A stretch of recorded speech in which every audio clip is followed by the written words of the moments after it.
Les éditions de La Loupe, spécialistes des livres en gros caractères, vous apportent un confort de lecture avec une sélection rigoureuse parmi les nouveautés littéraires. Romans, témoignages, essais, aventures, le fonds éditorial compte plus de 700 titres. Renseignements et informations au 04 78 47 27 02 et sur internet éditiondelaloupe.com. Les éditions de La Loupe vous proposent l'émission Nous avons lu pour vous.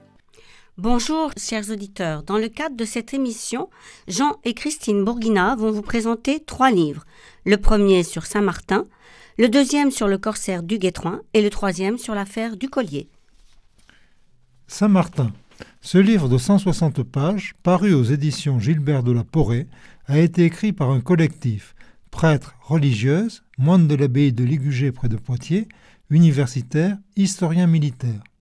Le livre est écrit de manière claire et rigoureuse et très bien illustré par des aquarelles. La composition du livre est originale car il est construit suivant différents thèmes, chaque thème étant désigné comme une étape du chemin de Saint-Martin. Le portrait du saint, le soldat, l'évangélisateur, la vie monastique, la charité, les miracles et les lieux de vie de Martin, comment honorer Saint-Martin. Pour chaque thème, l'équipe a intégré des textes des biographes historiques de Martin, Sulpice Sévère et Venance Fortuna, des développements permettant de mieux connaître le saint et de comprendre comment il a marqué les hommes et les femmes en Europe du Moyen-Âge à nos jours. Ainsi, il nous est expliqué que Saint-Martin est né en Hongrie en 316, a été soldat de la puissante armée romaine pendant plusieurs années.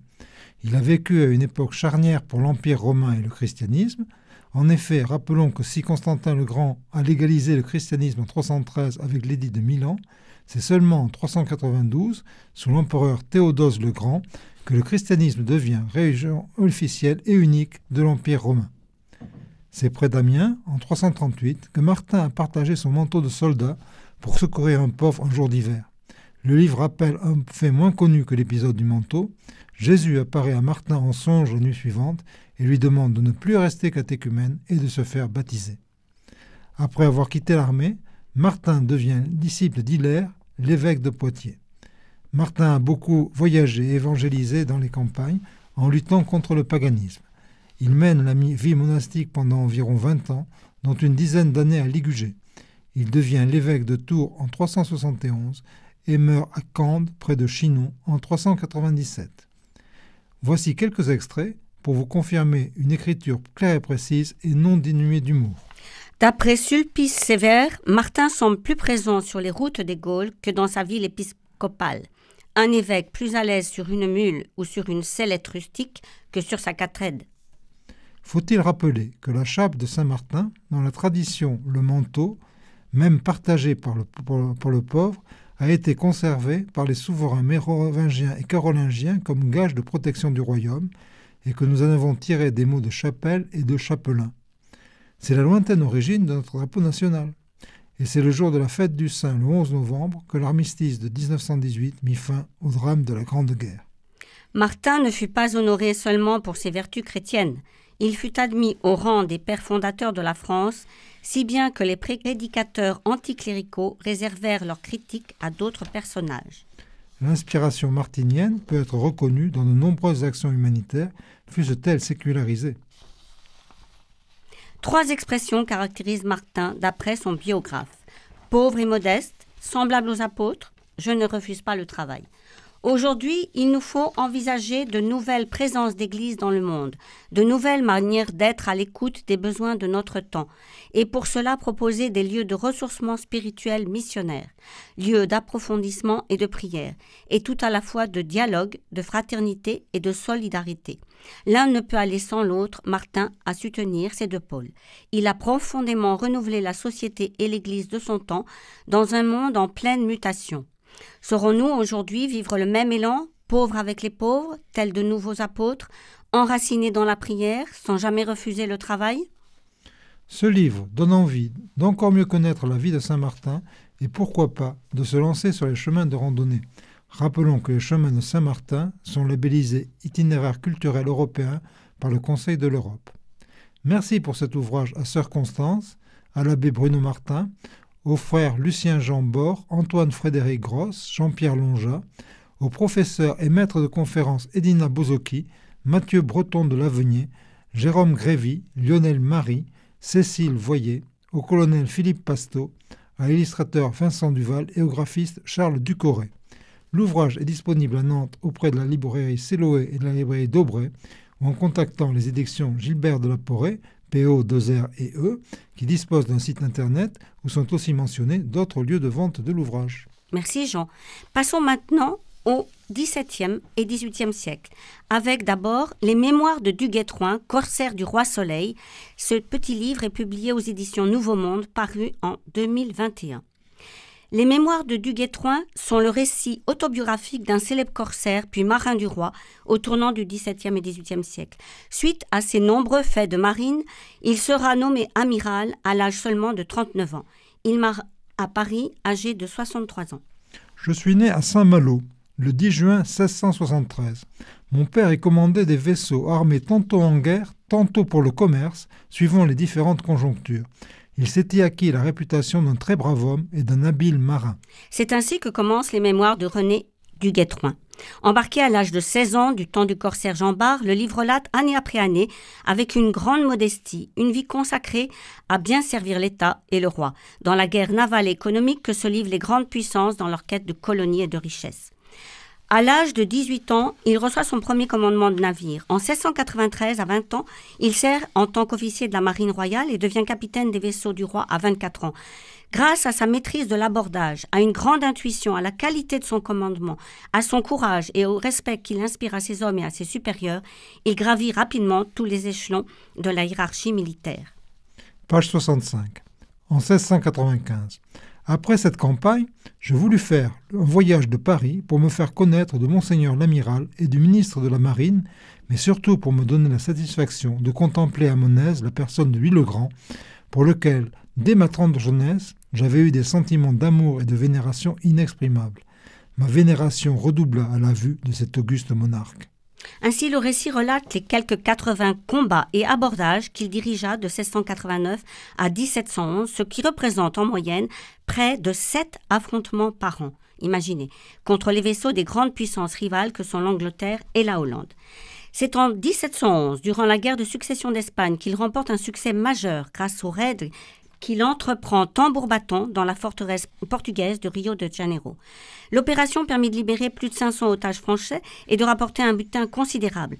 Le livre constitue un témoignage précieux sur la vie à bord des navires au XVIIIe siècle, sur les pratiques militaires de l'époque, ainsi que sur l'organisation et sur la discipline dans la marine française, et enfin un éclairage sur l'histoire maritime de la France et sur les relations internationales de l'époque.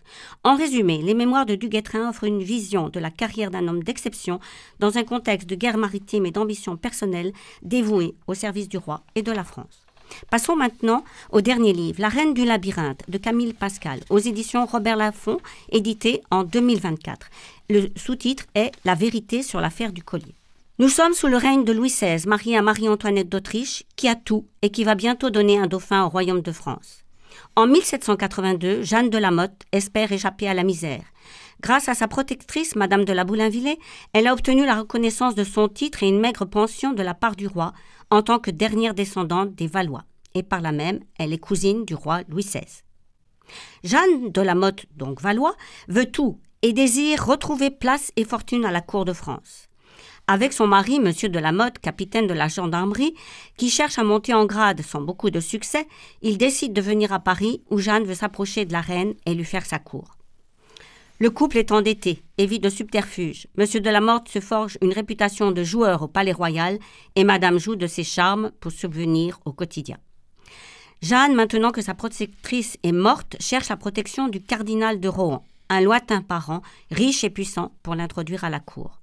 En effet, le cardinal de Rohan, prince de l'Église, vit magnifiquement dans son palais situé dans le Marais, où habitent aussi les grands de ce siècle, tels que la Soubise et les Lorraines. Il règne aussi sur l'Alsace et à Paris, sur la Sorbonne et l'hôpital des 15-20. Ses attributions lui confèrent donc des revenus immenses et un train de vie fastueux. Si Jeanne n'est pas une beauté, elle est dotée de charme et de grâce et elle sait manipuler les autres à merveille pour arriver à ses fins. C'est ainsi qu'elle va s'arroger les faveurs du cardinal et s'appuyer sur sa fortune et ses relations pour faire sa cour. Mais c'est en découvrant le désir ardent du cardinal de trouver grâce auprès de Marie-Antoinette et du roi et aussi de poursuivre ses ambitions politiques qu'elle va l'entraîner dans une intrigue des plus rocambolesques et des plus scandaleuses pour le royaume et la reine, l'histoire du collier de la reine. Les personnages entrent les uns après les autres sur scène pour mieux se faire happer dans les raies de l'intrigante Jeanne, d'une écriture précieuse et parfois féroce, voire cinglante. L'auteur n'épargne aucun des protagonistes, quelle que soit sa condition sociale, s'acharnant évidemment sur les plus puissants. Ainsi, comme dans un roman policier, l'auteur, au fil des pages, dévoile leur caractère, leurs intentions et pour les puissants, leur ambition politique sans borne, leur désir de vengeance et pour les autres, leur volonté de monter dans l'échelle sociale ou leur besoin d'argent ou encore leur inconscience et leur esprit de licence. Au fur et à mesure des compromissions et des imprudences, ce petit monde se retrouve inextricablement impliqué dans un complot qui les dépasse et les mène vers l'abîme. Ainsi, écoutons comment Camille Pascal évoque pour nous l'ambition féroce du cardinal. C'est à ce moment-là que l'homme au bas rouge se laissa entièrement griser par la vitesse. Ses rêves de grandeur et de faveur tournaient aussi vite que le reste du monde autour de lui. Ce n'était plus autour de lui qu'une folle sarabande de vanité et d'honneur dont il était le centre. Il se voyait entrer au conseil, en grand camail de soie, la barrette à la main, et celle-ci sur le cœur, prendre place en face du roi et distribuer à foison offices, pensions, prébendes, sinécures, abbayes, pots de vin, croix de Saint-Louis et croix du Saint-Esprit, tout enrichi de brillants. En effet, le cardinal est tombé en disgrâce à la cour depuis son séjour comme ambassadeur à Vienne. Marie-Antoinette le déteste et ne veut plus lui adresser la parole. Elle ne peut lui pardonner son comportement de l'époque, son libertinage, mais surtout ses indiscrétions et son dénigrement de l'impératrice Marie-Thérèse, sa mère, par courrier auprès de la maîtresse du roi Louis XV, la comtesse du Barry. Jeanne, au long du récit, va se transformer en une redoutable entremetteuse qu'un passé difficile a préparé à une connaissance fine des hommes et de leurs faiblesses qu'elle manipule à sa guise. Elle est prête à tout pour améliorer son destin, pour assouvir sa soif de reconnaissance et un train de vie dont elle se sent l'héritière. Les circonstances l'amènent à rencontrer les joailliers de la cour qui n'ont pas réussi à vendre une somptueuse rivière de diamants promise à la comtesse du Barry, puis à Marie-Antoinette qui l'a refusée. Ils deviendront les dindons d'une farce amère autour du collier qui brille de 150 diamants et dont la valeur est estimée à 2 millions de livres. Jeanne n'a pas froid aux yeux et utilise ceux qui la servent pour réaliser tout ce qui lui sera nécessaire et atteindre son destin. Mais le comportement du couple de la Motte, très dépensier, va réveiller les mouches, la police et ses indicateurs. La machine judiciaire s'enclenche, les vengeances personnelles se mettent en route, tout comme les trahisons et les accommodements de chacun. Face à la situation, le roi Louis XVI semble empêché, mal informé, et les époux sont bien isolés. Qui, alors, a vraiment conscience de la situation politique de la France? Et lorsque le roi accepte de faire juger l'affaire non demeurée secrète devant le Parlement, cette décision mit la consternation dans l'esprit de ceux qui connaissaient la malignité du Parlement de Paris et sa haine profonde du roi. Les grands de la cour ne furent pas en reste, tant ils détestent la reine. Leur seule présence ce jour-là venait rappeler à cette princesse étrangère qu'en France, une reine n'est rien et que la noblesse est tout. En conclusion, dans ce livre où chaque fait est vrai, Camille Pascal découvre un complot qui n'est pas celui que l'on entend soupçonner. Il entraîne le lecteur à travers une épopée romanesque, où le traitement médiatique de cette affaire, comme on dirait aujourd'hui, met en évidence les échecs de ce règne. Si le roi est intelligent, il semble totalement manquer de sens politique. Et au lieu de venger la reine, l'issue du procès est un véritable camouflet et précipite le royaume vers l'avènement de la Révolution française. L'intérêt est aussi de nous donner à repenser l'histoire ancienne pour relire l'histoire actuelle où il semble que rarement le pouvoir, l'argent et les intérêts particuliers rejoignent ceux du bien commun. Merci pour votre attention et bonne lecture. Les éditions de La Loupe vous ont présenté « Nous avons lu pour vous ».